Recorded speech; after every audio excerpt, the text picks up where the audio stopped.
All right, guys, what's going on? Welcome back to Chris's Sports Corner. Real quick, man, hope everybody's having a great Wednesday. Real quick, man, as we learned today, the New England Patriots released Stephon Gilmore. Hope I'm saying his name right. One of the top corners in the NFL. They couldn't reach a contract agreement. He rightfully said, and I kind of agree with him. I'm gonna make sure I be able to pull this up here. I rightfully agree with him. You know, he just want to be compensated fairly. And I get it, man. He's been a top corner in this league for a while, and you know the Patriot way. They don't really want to pay people, not those big contracts, and it's weird because if I understood it correctly, they had $54 million. There was $54 million under the cap, if I understood that correctly. So to me, to not get this deal done with him goes further on to what you start to see about the Patriot organization. And I talked about, and I had an issue with the way I felt like they handled the Tom Brady thing on his night. Not they, Bill Belichick. Okay, I had an issue with the way he handled it. I'm not changing my stance on that, even though they quote unquote had a 20-minute meeting, and that's fine. And that's fine. They orchestrated this meeting before the game to sit and talk for 20 minutes, and I got it. But if you get hugged and be ecstatic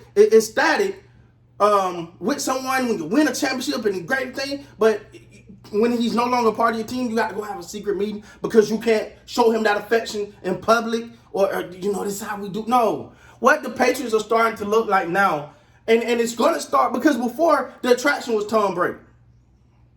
Get it? So players would go there because it was like, it's Tom Brady. You know, I get a chance to get this chip. Well, there's no Tom Brady there now. And I'm not taking nothing away from Mac Jones. I think he's a heck of a player. I think he's going to be a great player in the league. But to me, I don't know if he's Tom Brady-ish. Okay? And then you look, so you're like, dang, man, they couldn't even give the man his, because when he broke that record, everything should have stopped. It should have literally stopped and recognized him. I feel like the fans appreciated him. I feel like Robert Kraft appreciated him. But that Bill Belichick thing, when you should have stopped it. He deserved the timeout for that moment. Just give him that. Give him everything he brought to this organization. Give him that. Okay, I'm not gonna be on this long. I said that to say to the simple fact that now you look at the Stephon Gilmore situation. Let him go. They don't want to pay him. Let him go. This is becoming to be an organization that really don't appreciate the players that come through. That's how it's starting to feel. It's like this guy's the top. You have something that you can build on with that organization in Gilmore. But the philosophy would get a great quarterback and everything else. A great quarterback, Bill Belichick, everything else is just, it'll pan out. Ain't no more Tom Brady's walking through the door. And again, I like Mac Jones. But you look at the Gilmore situation, they don't want to pay him. It's like, why not? Why do you want to take care of none of the players? Like, get you something. Like, to just let him walk out the door. I get he's coming off an injury and everything. But, come on, man. Come on, y'all could have paid the man. But that's fine. I ain't got no dog in this fight. I just don't like the way New England treat their players. I think they treat them like nothing but bargaining chips. It's like, oh, good, yep, go ahead. Oh, got that one, go ahead. Oh, time to pay you, go ahead. Pay the man. Because if you're a player from the outside looking in, you're not jumping to go to New England. First of all, Tom Brady has never looked so happy.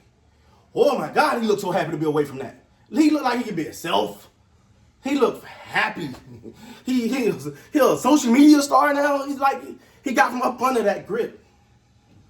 And now you look at Gilmore, he's gone. So you go, okay. So who are they going to pay?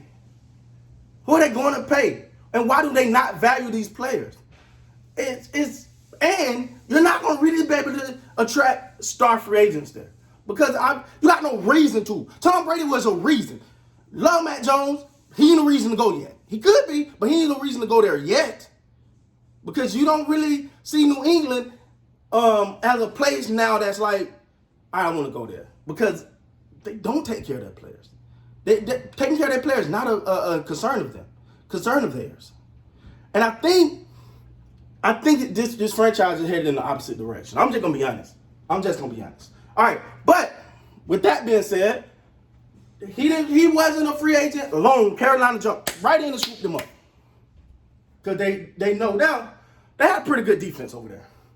I know that lady in the Cowboys, they ain't look that good. But they got a pretty good, I want to say they got a decent defense over there. You know, they was number one, especially against the run, they was number one. And then, you know, last week happened. But now you add in the fact, now you add Gilmore, I think that actually helps the run because you can't get the ball out as fast, right? Once he's ready to go. So they seen the value in Stephon Gilmore, and they was willing to pay up, get him, sign him. I'm quite sure, like I said, I don't have all the details up right now because I'm having some computer issues and I don't want to stop the video. But I'm happy he's getting his deal. I'm happy he's going somewhere. We'll see how this translates. Now, sometimes these moves of these big players translate very well. Sometimes they don't. So we got to be see because we all remember Numni Asamoah, right? You remember him, right? You still remember that guy? He was the hottest thing. He was the best thing since sliced bread, and went to Philly and then San Francisco, and I don't know that guy anymore. So hopefully this worked out for Gilmore, man.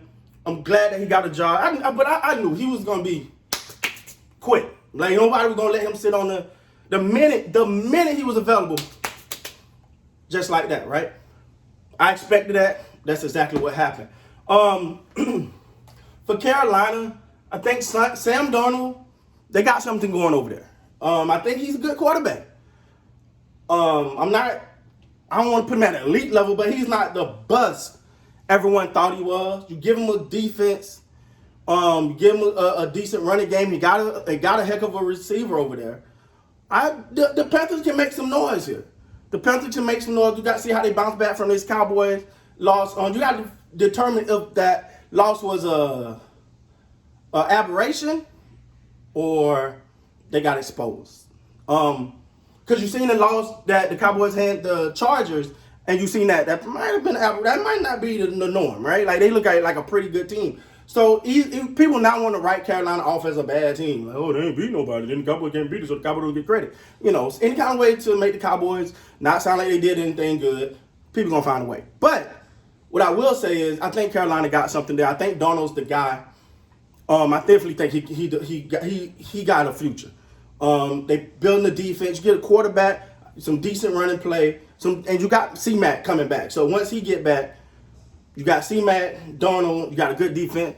Carolina can have something special over there, man. With that being said, guys, please like, comment, subscribe to the channel.